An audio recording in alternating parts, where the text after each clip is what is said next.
Hi everyone, कैसे हो आप सभी लोग। आई होप आप लोग अच्छे होंगे। मैं हूं राहुल जेसवाल एंड स्वागत करता हूं आप सभी का एक बार फिर हमारे यूट्यूब चैनल जेआर ट्यूटोरियल्स में।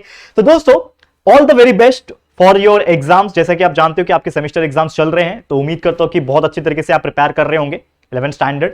ठीक है, तो देखो यार, फिजिक्स के लिए ऑलमोस्ट 3 चैप्टर कंप्लीट हो गया है। मैथ्स का भी लगभग दो चैप्टर्स, एक चैप्टर पार्ट 1 में, एक चैप्टर पार्ट 2 में, सेकंड चैप्टर स्टार्ट हो चुका है पार्ट 1 में। तो और केमिस्ट्री की बात करें तो ये भी आज हमारा ये पहला chapter some basic concept of chemistry complete हो जाएगा। ठीक है, बायोलॉजी के 3 चैप्टर्स कंप्लीट हो चुके हैं। तो ऑलमोस्ट सिलेबस आपका बहुत अच्छी तरीके से चल रहा है। ठीक है, छोटी मोटी चीजें रह गई होगी तो प्लीज कमेंट में बता देना, या फिर आप मुझे इंस्टाग्राम पे फॉलो करके बता सकते हो। ठीक है, जरूर से कर देना। एंड जितना भी हो सके अच्छे से पढ़ाई करो, अच्छे से मार्क्स लेकर आओ। हर चीज हमने डाल रखा है आपके लिए। ठीक है, तो मेहनत करते रहो, हम आपके लिए कर रहे हैं, तो आप लोग भी अपने खुद के लिए भी मेहनत थोड़ा सा करो, डेफिनेटली रिजल्ट अच्छा आएगा। ठीक है, चलिए शुरुआत करते हैं। तो बेसिकली ये जो चैप्टर है some basic concept of chemistry, ये जो चैप्टर है ना, इसमें केमिस्ट्री का जितने भी बेसिक कॉन्सेप्ट होते हैं ये सभी चीज पढ़ाया जा रहा है, ताकि जब भी आप 11th स्टैंडर्ड में आगे आगे के चैप्टर्स जब पढ़ोगे तो आपको रियलाइज होगा कि कितनी सारी चीजें हैं इस केमिस्ट्री के अंदर। क्योंकि अब तक आपने 10th स्टैंडर्ड तक जो भी चीजें पढ़ी थी जनरल साइंस के अंदर या फिर साइंस एंड टेक्नोलॉजी के अंदर, वो जो केमिस्ट्री था वो बहुत ज्यादा बेसिक्स था। अब जाके जो केमिस्ट्री आ रहा है वो थोड़ा सा टफ लेवल का आएगा, धीरे धीरे और टफ होएगा। 12th में जाओगे तो और टफ होगा। लेकिन कोई भी चीज टफ होता है क्या? नहीं, टफ हम बोलते हैं, लेकिन जब उसको हम पढ़ लेते हैं तो वो चीज इजी लगता है। ठीक है ना, जब हम लोग बचपन में एबीसीडी पढ़ना नहीं जानते थे, तो जब हमने सीख लिया तो कितना सिंपल है, बोलते हैं कि नहीं। तो वही चीज होता है दोस्तों, बस उसको करना होता है और प्रैक्टिस से ही हर चीज आसान हो जाती है। तो चलिए शुरुआत करते हैं। आज हमारा लेक्चर नंबर 6 है इस चैप्टर का। तो ये चैप्टर खत्म होने वाला है आज। तो हमारा लास्ट का जो 2 टॉपिक्स बचे हैं इसको हम लोग कराएंगे। तो सबसे पहले जो टॉपिक है वो है मोल, या फिर बोल सकते हो मोल कॉन्सेप्ट। तो मोल का मतलब क्या होता है, मोल कॉन्सेप्ट क्या होता है, ये सभी चीज बताने वाला हूं। उसके बेस पे कुछ एग्जांपल्स है वो भी कराऊंगा। ध्यान से देखना, ये बहुत इंपॉर्टेंट टॉपिक्स है। अब देखो मोल कॉन्सेप्ट का मीनिंग क्या है। तो डेफिनेशन क्या बोलता है मोल का? 1 mole is the amount of a substance that contains as many entities or particle as there atoms in exactly 12 gram of carbon, जिसको हम लोग C12 आइसोटोप बोलते हैं। आपको पता ही है कार्बन के C12, C13, C14 आइसोटोप्स, ये आपको मैंने बताया हुआ है ऑलरेडी। ठीक है, अब ये जो C12 जो कार्बन एटम है या फिर आइसोटोप है, उसके अंदर the amount of a substance, उसके अंदर जितने भी सब्सटेंस प्रेजेंट रहेंगे, that is the amount of substance. ठीक है, that contains as many entities. अब वो एंटिटीज बहुत सारी हो सकती है, कोई एटम हो सकता है, कोई आयंस हो सकता है, कोई मॉलिक्यूल हो सकता है। तो जितने भी उस पर्टिकुलर कार्बन 12 एटम के अंदर अगर जो भी पार्टिकल्स प्रेजेंट है, जो भी एंटिटीज प्रेजेंट है, उसको हम लोग एक अगर नाम देने की कोशिश करें, क्योंकि देखो हम बिगर नाम को तो आसानी से बोल सकते हैं कि this is the molecules, this is the particle, this is the compound, this is the element, हम बोल सकते हैं। लेकिन अगर कोई छोटा सा एटम है, वो एटम के अंदर भी बहुत सारे पार्टिकल्स है, तो उसको अगर हम लोग को डिनोट करना है तो हम लोग क्या यूज करेंगे, वो वर्ड को 1 मोल। तो 1 मोल का मतलब क्या हो गया? 1 mole is the amount of substance, ऐसा सब्सटेंस है जिनके अंदर क्या प्रेजेंट है, बहुत सारे एंटिटीज या फिर पार्टिकल्स प्रेजेंट है, जो कि किसमें प्रेजेंट होते हैं, लगभग कार्बन 12 आइसोटोप के अंदर, 12 ग्राम ऑफ आइसोटोप के अंदर प्रेजेंट होते हैं कार्बन 12 के अंदर। ठीक है, इसका मतलब हम लोग और भी क्या बोल सकते हैं, जनरली हम लोग जो क्वांटिटेटिव एडजेक्टिव है ना, उसके तौर पे इसका नाम रख रहे हैं मोल। अब देखो मोल मतलब क्या है, एक एडजेक्टिव है, एक मुहावरा बोलते हैं ना हम लोग, एक नाम है। ठीक है, एक पर्टिकुलर नाम दे दिया, क्योंकि इतने सारी एंटिटीज है। कौन सी एंटिटीज हो सकती है, एटम्स के अंदर आयंस, इलेक्ट्रॉन, ये सब चीज प्रेजेंट है ना कोई भी पर्टिकुलर सब्सटेंस के अंदर। तो इतने सारी चीज को एक नाम देना जरूरी है, इसीलिए हमने उसका नाम क्या रखा, 1 मोल। तो क्या है 1 मोल? ये एक ऐसा सब्सटेंस है जिसके अंदर बहुत सारे एंटिटीज प्रेजेंट है, पार्टिकल्स प्रेजेंट है, जो कि सेम किसके अंदर है, carbon 12 gram of carbon 12 atoms के अंदर प्रेजेंट है। तो ये क्या है मोल? ये एक्सप्रेस करता है लार्ज नंबर ऑफ सब माइक्रोस्कोपिक एंटिटीज। मतलब वो एटम के अंदर भी सब माइक्रोस्कोपिक पार्टिकल्स है या फिर जो एंटिटीज है, इसको एक्सप्रेस करने के लिए, डिनोट करने के लिए क्या यूज किया जाता है, मोल को यूज किया जाता है। ठीक है, समझ में आ गया, जो कि किसी भी सब्सटेंस के अंदर प्रेजेंट हो सकते हैं। अब आपको कोई पूछेगा कि ये जो मोल है इसको हम कैसे डिनोट करें, प्लस साथ ही में इसको एक्सप्रेस कैसे करें, यानी कि क्या इसका न्यूमेरिकल वैल्यू क्या है, मैथमेटिकल चीजें क्या है।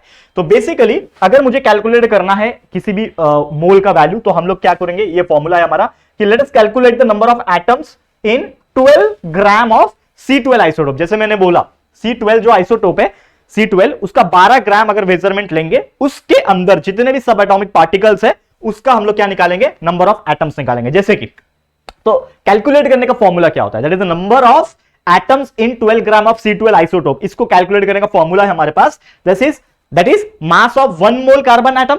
मतलब जो भी कार्बन एटम ले रहे हैं उसका मास कितना है, जो 1 मोल कार्बन एटम अगर हम कंसीडर कर रहे हैं, उसका वजन कितना है वो, और उसको डिवाइड करेंगे मास ऑफ कार्बन 12 एटम, मतलब जो कार्बन 12 एटम ले रहे हैं उसका पूरा वजन लेना है, ओके, और उसको डिवाइड करना है, किससे डिवाइड करना है, मास of 1 mole carbon atom, 1 mole carbon atom से डिवाइड करना है। अब बेसिकली 1 मोल कार्बन कितना होगा, 12 ग्राम पर मोल, हर मोल में 12 ग्राम है, यहां पे हमारे पास 12 ग्राम का कार्बन डाइऑक्साइड C12 हम लोग ले रहे हैं ना 12 ग्राम का, तो हमारा वजन कितना हो गया 12 ग्राम पर मोल, और उसके अंदर जो जिससे डिवाइड करना है 1 कार्बन 12 एटम का, C12 एटम का जो मास है वो कितना होता है, ये हमने पढ़ा हुआ है पहले से, दैट इज 1.99242648 इंटू 10⁻23 ग्राम पर एटम, ये इतना होता है, ये हमने प्रीवियस लेक्चर्स में पढ़ा हुआ है, ठीक है ना, ये वैल्यू। अब मैं 12 को 1.992648 से अगर मैं डिवाइड करूं तो हमारा जो वैल्यू आता है वो ये आता है, ये आप देख पा रहे हो, that is 6.022137 into 10⁻23 atom per मोल, ठीक है, यहां पे आप देखोगे तो ये मोल और ये कैंसिल हो जाएगा, तो एटम पर मोल, यहां पे सॉरी ये ग्राम और ये ग्राम जो है वो कैंसिल हो जाएंगे, तो एटम पर मोल हो जाएगा, तो 6.022137 इंटू 10⁻23 एटम पर मोल, ये एक वैल्यू आया, किसके हेल्प से आया, ये दोनों को जब मैंने डिवाइड किया, आप करके देखो कैलकुलेटर में या फिर आपके पास जो टाइम होगा तो 12 डिवाइड बाय इतना करके देखो तो आपको एक वैल्यू मिलेगा 6.0221367 इंटू 10⁻23 एटम पर मोल मिला। तो ये जो वैल्यू मिला, ये क्या मिला, that is the number of atoms in C12। मतलब अगर आपको कोई पूछता है कि कितने नंबर ऑफ एटम्स प्रेजेंट है किसी कार्बन 12 आइसोटोप के अंदर, 12 ग्राम ऑफ कार्बन 12 आइसोटोप के अंदर कितने नंबर ऑफ एटम्स प्रेजेंट है, तो आप क्या बोलोगे, कितने प्रेजेंट है, 6.0221367 इंटू 10⁻23। सोचो 10 के पावर 23 है, मतलब करोड़ों क्या, मिलियन का भी डबल करोड़, ऐसा समझ लो, मतलब जितना भी नंबर लगा लो 10 के आगे 23 बार 0 लिखोगे ना और उसको इससे मल्टीप्लाई करोगे तब उतना बड़ा जो वैल्यू मिलेगा वो ये रहेगा, that is number of atoms present in the carbon 12 gram of carbon 12 isotope, ठीक है। अब इसी चीज को मैं एक बात बताना चाहूंगा, शायद आप नहीं जानते होंगे, और जानते होंगे तो बहुत अच्छी बात है, यही जो वैल्यू है इसको अगर हम राउंड फिगर में कन्वर्ट करें जो कि आता है 6.022, ठीक है ना, क्योंकि ये बहुत बड़ा नंबर है तो हम लोग स्टार्टिंग के सिर्फ 2 नंबर लेते हैं, 6.022 और इंटू 10⁻23 इसी वैल्यू को दोस्तों, ये जो वैल्यू आपको दिख रहा है ना, इसी वैल्यू को कहा जाता है दोस्तों एवोगाड्रोस कांस्टेंट। क्या कहा जाता है, एवोगाड्रोस कांस्टेंट कहा जाता है, या फिर एवोगाड्रोस नंबर कहा जाता है। ये आपने 9th में पढ़ा था, आपको याद होगा, मोल का एक कॉन्सेप्ट आया था छोटा सा, उसमें एक एवोगाड्रो नंबर भी आया था। तो एवोगाड्रो नंबर और we can say Avogadro constant is nothing but what, 6.022 into 10⁻23। ये जो वैल्यू है वो क्या है दोस्तों, एवोगाड्रोस कांस्टेंट है या फिर एवोगाड्रो नंबर है, इसको आप बोल सकते हो, ठीक है। तो इन शॉर्ट हम लोग क्या बोल सकते हैं कि जो 1 मोल होता है ये क्या है, it is the amount of substance. 1 mole का मतलब क्या है कि वो amount of substance that contains इतना particles, that is 6.0221367 into 10⁻23 atom per mole, इतने पार्टिकल्स अगर प्रेजेंट है तो वो रहेगा, दैट इज 1 मोल का वैल्यू। समझ में आ गया, क्लियर है। तो ये पूरा कॉन्सेप्ट होता है मोल कॉन्सेप्ट, ये पूरा अच्छी तरीके से मैंने समझा दिया। अब इसी के ऊपर आप देखोगे मोल जो कॉन्सेप्ट है ना, इसी के ऊपर डिपेंडेंट है हमारा एक और टॉपिक जिसका नाम है मोलार मास। अब ये मोलार मास क्या होता है, मोल समझ में आ गया। अब मोलार मास समझो, बेसिकली क्या बोल रहा है कि the mass of 1 mole of substance in gram, ठीक है ना। अगर हम लोग बात करें कि the mass of 1 mole of the substance in grams, अगर हम लोग कोई भी 1 मोल ऑफ सब्सटेंस अगर ले रहे हैं, उसका मास अगर निकाला जाए ग्राम्स के अंदर, तो उसको हम लोग क्या बोलेंगे, मोलार मास। समझ में आ रहा है, 1 मोल है, समझ लो कार्बन 12 का मैंने C12 12 ग्राम ऑफ ये लिया, तो उसका वजन कितना था, 12 ग्राम। तो 12 ग्राम उसके लिए क्या है, मोलार मास है, मतलब उस मोल का मास है, that is nothing but the molar mass. समझ में आ गया कितना सिंपल कॉन्सेप्ट है, ठीक है। तो मोल का मास is nothing but the molar mass. तो 1 मोल अगर कोई भी सब्सटेंस का है, उसका मास अगर निकाला जाए तो वो रहेगा उसका मोलार मास। एग्जांपल के तौर पे बात करें कि जो मोलार मास जो होता है ग्राम में, वो किसके बराबर होता है, एटॉमिक मास के बराबर रहेगा। जितना भी मोलार मास रहेगा किसी भी पर्टिकुलर सब्सटेंस का, वो ग्राम में अगर देखा जाए तो एटॉमिक मास के बराबर रहेगा। लेट्स सपोज हाइड्रोजन का एग्जांपल से एक्सप्लेन करता हूं।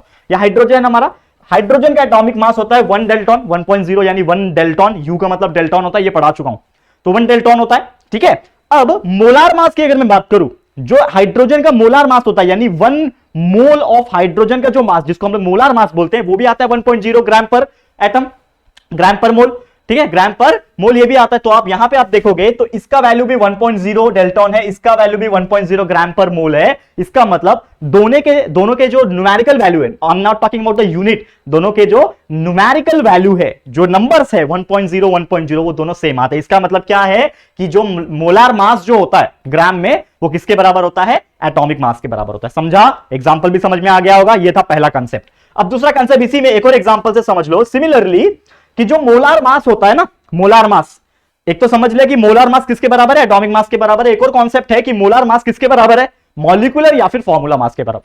और मॉलिक्यूलर मास क्या होता है, फॉर्मूला मास क्या होता है, ये सब चीज पढ़ा चुका हूं पिछले लेक्चर्स में। इसके लिए बोलता हूं ये पांचों के पांचों लेक्चर्स, आज छठवां लेक्चर है, तो ये 6 लेक्चर अगर आप लाइन से देख लोगे ना 1-2 दिन के अंदर, तो आपको ये पूरा चैप्टर समझ में आ जाएगा। ज्यादा टाइम नहीं लगेगा। अगर कोई बच्चा पढ़ना चाहे ना तो मुश्किल से हर लेक्चर मुश्किल से 20-25 मिनट का बना है हमारा, ठीक है। और 6 लेक्चर लगातार देखोगे मतलब 30 मल्टीप्लाई बाय 6 यानी 180 मिनट्स, मतलब 3 घंटे के अंदर ही आपका चैप्टर खत्म। सोचो कितना आपके पास कैपेबिलिटी है कि 3 घंटे में आप पूरा चैप्टर कंप्लीट कर सकते हो। इतनी कैपेबिलिटी आपके अंदर, पूरा अच्छी तरीके से याद करके पूरा अच्छे से हम लोग पूरा नोट्स के फॉर्म में ही हर चीज पढ़ाते हैं आप लोग को। तो आप खुद का एक सेल्फ नोट्स बना सकते हो, हमारे जो भी हम लिखाते हैं आप लोग को उसके हेल्प से आप यहाँ पे नोट्स बना सकते हो, स्क्रीनशॉट ले सकते हो बाद में लिखने के लिए। समझ में आ रहा है। तो यहाँ पे एक कॉन्सेप्ट पढ़ा कि molar mass is nothing but atomic mass gram में, और वही यहाँ पे मोलार मास जो है वो मॉलिक्यूलर या फिर फॉर्मूला मास के बराबर है। अब यहाँ पे देखो, समझ लो ऑक्सीजन ले रहा हूं, यहाँ पे ऑक्सीजन का जो मोलार मास हो जाएगा दैट इज 32 हो जाएगा, ये हमने पढ़ा है 32.0 ग्राम पर मोल हो जाएगा। वही अगर हम मॉलिक्यूलर या फिर फॉर्मूला मास की बात करें तो वो भी होता है 32 डेल्टॉन। ये हमने निकाला हुआ था पिछले लेक्चर में, आपको याद होगा, मॉलिक्यूलर मास निकाला था ऑक्सीजन का O2 का 32.0 डेल्टॉन ही आ रहा था। तो यहां पे आप न्यूमेरिकल वैल्यू अगर कंसीडर करोगे तो यहां पे भी 32.0 है, यहां पे भी 32.0 है। तो इसका मतलब numerical value of both molar mass and also the molecular mass और फॉर्मूला मास, ये दोनों के दोनों क्या होते हैं, इक्वल आते हैं, सेम आते हैं। ये आपको याद रखना है। इसके लिए हम लोग क्या बोल सकते हैं कि अगर हम लोग को मोलार मास निकालना है ऑक्सीजन एटम का, O2 का हमने निकाला हुआ है, मोलार मास कितना है 32 है ग्राम पर मोल, लेकिन वही सिर्फ ऑक्सीजन का निकालना है, नॉट O2, सिर्फ ओनली O एटम यानी ऑक्सीजन एटम का निकालना है। तो मुझे क्या करना पड़ेगा, अगर मुझे निकालना है मोलार मास, तो मेरे पास ऑक्सीजन है, ठीक है। ऑक्सीजन का जो मॉलिक्यूलर मास होता है वो कितना होता है, 16 डाल्टन होता है पर एटम, 16 डाल्टन होता है। तो 16 मल्टीप्लाई बाय एवोगाड्रोस नंबर, यानी कि जो आपका 1 मोल का जो वैल्यू है, 1 मोल का जो वैल्यू है वो कितना है 6.022 इंटू 10⁻23 ना। तो इसको इससे मल्टीप्लाई कर दूंगा तो आ जाएगा ना आंसर, दैट इज 16.0 ग्राम पर मोल। ठीक है, समझ में आ रहा है दोस्तों। तो ये चीज है ना, ये आप लोगों को समझना पड़ेगा। इतना बेहतरीन तरीके से आपको ये चीज समझा के मैं दे रहा हूं। क्लियर है, समझ में आ रहा है। देखो ये बहुत ज्यादा ही सिंपल कॉन्सेप्ट था इसका, अगर आप बिल्कुल अच्छी तरीके से ध्यान दे पा रहे होंगे तो आपको ये पूरा कॉन्सेप्ट जो है वो समझ में आ रहा होगा। ठीक है, समझ में आ रहा है, ओके, बिल्कुल अच्छी तरीके से आपको समझ में आ गया होगा।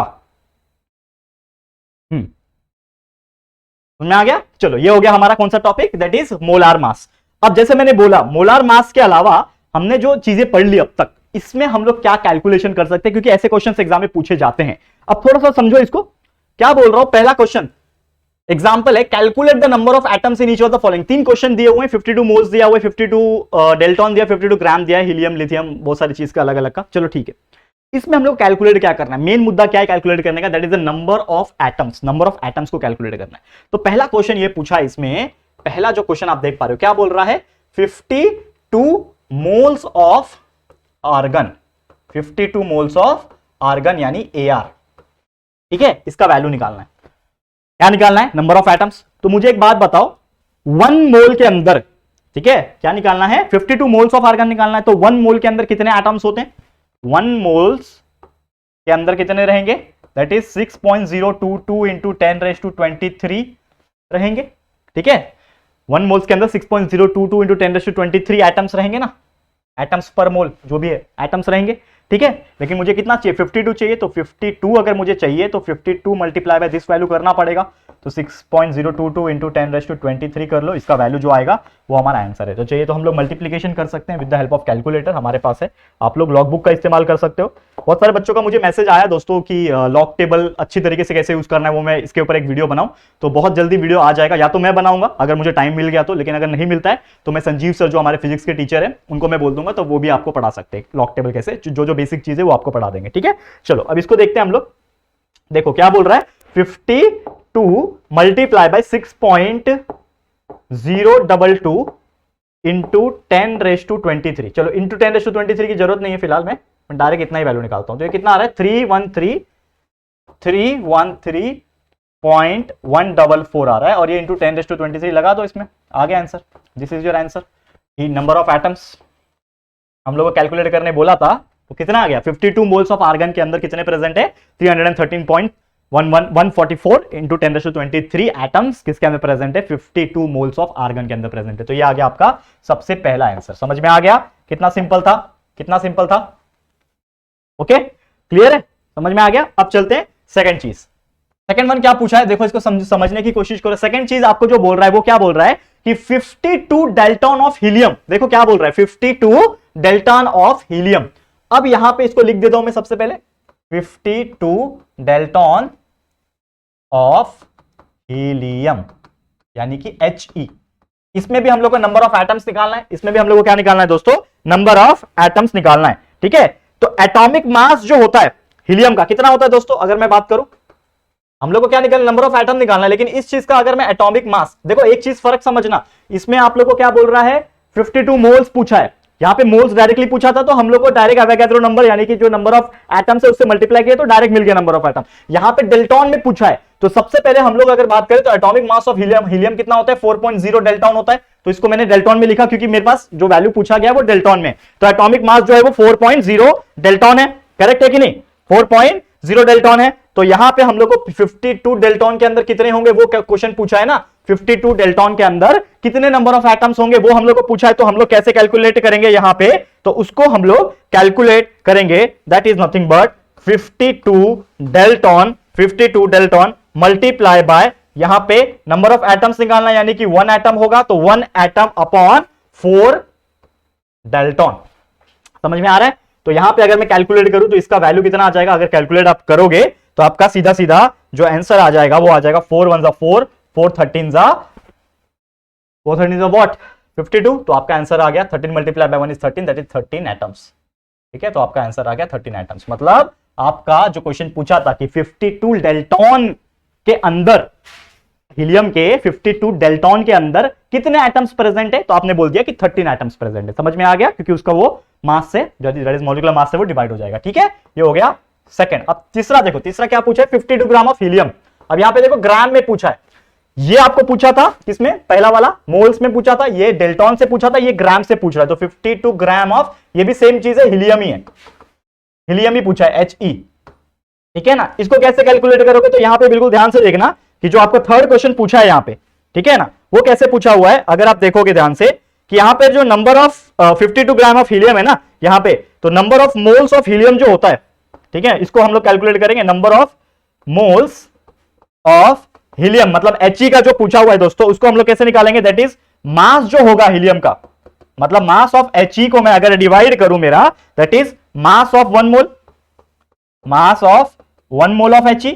तो इसको हम लोग क्या बोल सकते हैं, यहां पे हमारा वैल्यू जो आएगा, तो टोटल मास ऑफ हीलियम कितना दिया, यहां पे 52 ग्राम दिया हुआ है, तो 52 डिवाइड बाय मास ऑफ 1 मोल, एक मोल का जो मास होता है हीलियम का अगर मैं बात करूं तो वो कितना होता है दोस्तों, वो होता है हमारे पास 4। ये हम लोग को पता है ना, एटॉमिक मास मतलब that is nothing but the mass ना, तो एटॉमिक मास कितना दिया है 4 दिया हुआ है, तो इसका वैल्यू भी कितना आ गया 13 आ गया। तो ये 13 एटम्स इसके अंदर 13 मोल्स प्रेजेंट है। ये एक्चुअल में हमने क्या निकाला, नंबर ऑफ मोल्स निकाला, 13 मोल्स इसके अंदर प्रेजेंट है। लेकिन सिर्फ मोल्स चाहिए क्या हम लोग को, जैसे मैंने बोला कि 13 मोल्स आ गया, तो देखो मोल्स जब था हमारे पास तो मोल्स को हम लोग एवोगाड्रो नंबर यानी कि जो 6.022 into 10⁻20 उससे मल्टीप्लाई करेंगे, that is number of atoms हमें मिल जाएगा। तो सेम अभी सिर्फ जो मुझे मिला है ना, ये डायरेक्टली मुझे एटम्स नहीं मिला, इससे हम लोग ने क्या निकाला, ये 13 मोल्स, मतलब 13 मोल्स प्रेजेंट है किसके अंदर 52 ग्राम ऑफ हीलियम के अंदर। लेकिन एक्चुअल में हमें मोल्स तो निकालना नहीं, हम लोग को निकालना नंबर ऑफ एटम्स। तो हमें एक्चुअल में क्या करना पड़ेगा, इस वैल्यू को 13 को यानी कि हम लोग को इसमें निकालने के लिए, नंबर ऑफ एटम्स में निकालने के लिए 13 को किससे मल्टीप्लाई करना पड़ेगा, 6.022 into 10⁻23 से मल्टीप्लाई करना पड़ेगा, जिसका फाइनल कैलकुलेट करके जो वैल्यू आता है दोस्तों वो आता है दोस्तों 78.286 आता है इंटू 10⁻23। ठीक है ना एटम्स। तो ये आपका आ गया फाइनल आंसर, ये हमने ऑलरेडी कैलकुलेट करके रखा हुआ था, इसके लिए मुझे वैल्यू याद है।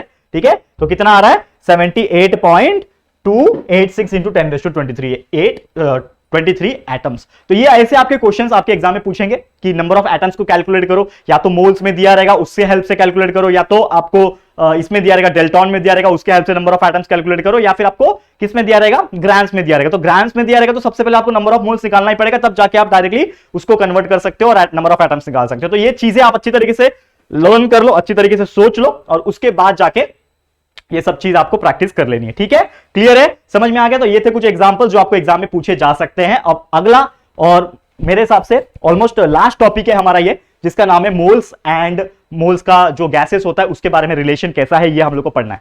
आखिरी टॉपिक है, ये चैप्टर बहुत जल्दी मतलब ऑलमोस्ट खत्म होने वाला है, तो ध्यान से देख लेना आखिरी टॉपिक को। तो सबसे पहले क्या होता है मोल्स। अब देखो एक चीज हम पता है कि 1 मोल जो होता है गैस की, अगर मैं बात करूं, क्योंकि हम लोग मोल एंड गैसेस पढ़ रहे हैं, तो 1 मोल जो गैस का होता है, कोई भी गैस का, तो वो ऑक्युपाई करता है लगभग volume of 22.4 decimal cube, 22.4 DM cube का जो वैल्यू है, जो वॉल्यूम है वो ऑक्युपाई करता है। मतलब अगर मैं 1 मोल का, कोई भी गैस है, अगर सराउंडिंग में कोई भी गैस है, उसका 1 मोल का जो भी वैल्यू रहेगा, तो वो कितना वॉल्यूम ऑक्युपाई करेगा, 22.4 डीएम क्यूब का वैल्यू जो है वो ऑक्युपाई करेगा। और वो किस पे ऑक्युपाई करेगा, at STP, that is the standard temperature and pressure. ठीक है ना, स्टैंडर्ड टेम्परेचर एंड प्रेशर जो कि है यहां पे standard temperature and pressure 1 atmospheric pressure, STP जिसको बोलते हैं हम लोग। ठीक है ना, अब ये जो होता है ना यहां पे, इसको मैं बताता हूं आप लोगों को। ठीक है, ये जो वैल्यू होता है हमारा, ठीक है ना, 0 डिग्री सेल्सियस, यहां पे थोड़ा सा गड़बड़ हो गया ना, देखो एक सेकेंड, ये आपका है 0 डिग्री सेल्सियस। ठीक है, इसको मैं कैसे लिखूं,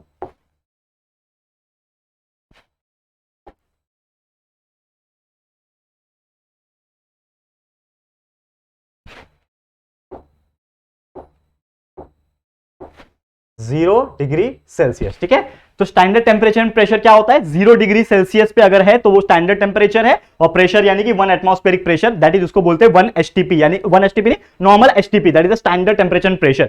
यानी कि 1 मोल कोई भी गैस का जो वॉल्यूम ऑक्युपाई करता है वो 22.4 डेसिमल क्यूब का, डीएम क्यूब का ऑक्युपाई करता है, और वो किस पे होना चाहिए, particular standard temperature and pressure, यानी एक पर्टिकुलर एसटीपी पे होना चाहिए। और जो वॉल्यूम होता है 22.4 का, यहां पे अगर हम देखें, ये जो वॉल्यूम है 22.4 का, इसको ही हम लोग क्या बोलते हैं, मोलार वॉल्यूम ऑफ गैस। इसी को हम लोग क्या बोलते हैं, मोलार वॉल्यूम ऑफ गैस बोलते हैं। याद रहेगा, क्लियर है, समझ में आ गया। तो बहुत अच्छी तरीके से, बेहतरीन तरीके से इसको लर्न कर लो, ये आपको एग्जाम में पूछने के चांसेस होते हैं। अब इसके कुछ रिलेशन है, that is number of moles अगर आपको निकालना है कोई भी गैस का, जिसको हम लोग एन से डिनोट करते हैं, फॉर्मूला क्या है, that is the volume of gas, जो भी रहेगा गैस का volume standard temperature and pressure पे, एसटीपी पे, उसको डिवाइड कर लो हमारे मोलर वॉल्यूम ऑफ गैस से। तो जैसे कि वॉल्यूम ऑफ जो गैस है एसटीपी का, उसको डिवाइड करो मोलर वॉल्यूम, तो मोलर वॉल्यूम कितना है, 22.4 है, 22.4 डीएम क्यूब पर मोल के हिसाब से डिवाइड कर, तो ये आपका क्या बन जाएगा, फॉर्मूला बन जाएगा। ठीक है, और मुझे अगर नंबर ऑफ मॉलिक्यूल्स निकालना है तो सिंपली क्या करना, नंबर ऑफ मोल्स को आप 6 जो हमारा वैगेद्रो नंबर है, तो नंबर ऑफ मोल्स को नंबर ऑफ एटम से मल्टीप्लाई कर दो, that is number of moles multiply by 6.022 × 10⁻23 moles per molecule, molecules पर मोल जो है आपको ये वैल्यू मिल जाएगा। तो ये कुछ फॉर्मूले हैं, रिलेशन से, इसको आप याद कर लो अच्छी तरीके से। इसके बेस पे न्यूमेरिकल्स कभी कभार पूछते हैं, नहीं ज्यादा चांसेस तो कम है, लेकिन फिर भी पूछे जा सकते हैं। और खासकर अभी ये जो आप पढ़ रहे हो ना, ये 11th है, वैसे इसके ऊपर पूरा का पूरा बहुत सारे चैप्टर से आगे जाके अगर आप पढ़ोगे 12th के अंदर, इतने बेहतरीन चैप्टर से जो आप पढ़ोगे तो आपको समझ में आएगा कि इसका इंपॉर्टेंस कितना है। तो इसके लिए इसका जितना भी कॉन्सेप्ट है आप क्लियर करके रखो, अच्छे से पढ़ के रखो। ठीक है, क्लियर है, समझ में आ गया। तो बस दोस्तों आज का लेक्चर फिर इसी के साथ समाप्त होता है, और इसी के साथ हमारा ये जो चैप्टर है जिसका नाम है दोस्तों some basic concept of chemistry, ये हो गया टोटली 100% कंप्लीट। जी हाँ दोस्तों, अब जो सेकंड चैप्टर है, थर्ड चैप्टर है, ये धीरे धीरे बहुत जल्दी आ जाएगा। ठीक है, बहुत बेहतरीन तरीके से वीडियोस आ रहे हैं बाकी सब्जेक्ट के लिए, तो बस आपसे एक ही रिक्वेस्ट है, अच्छी तरीके से देखो, अच्छी तरीके से पढ़ाई करते रहो। ठीक है, चलो ऑल द वेरी बेस्ट। अब आज के लिए इतना ही। ये वीडियो, ये चैप्टर आपको पढ़ के कैसा लगा प्लीज हमें कमेंट करके जरूर से बताना। वीडियो पसंद आए तो प्लीज वीडियो को लाइक कर देना, अपने दोस्तों के साथ जितना हो सके शेयर करना बोलना। केमिस्ट्री का पहला चैप्टर कंप्लीट हो चुका है, तो प्लीज शेयर टू एवरीवन। और चैनल पे फर्स्ट टाइम हो, न्यू हो, तो चैनल को सब्सक्राइब जरूर से करना। 1 मिलियन के काफी नजदीक है, तो डेफिनेटली अगर आप सपोर्ट करोगे तो वी कैन रीच 1 मिलियन सून। ठीक है, सपोर्ट बनाए रखना। तो गाइस जल्दी मिलेंगे हमारे न्यू वीडियो में, तब तक के लिए thank you and good bye.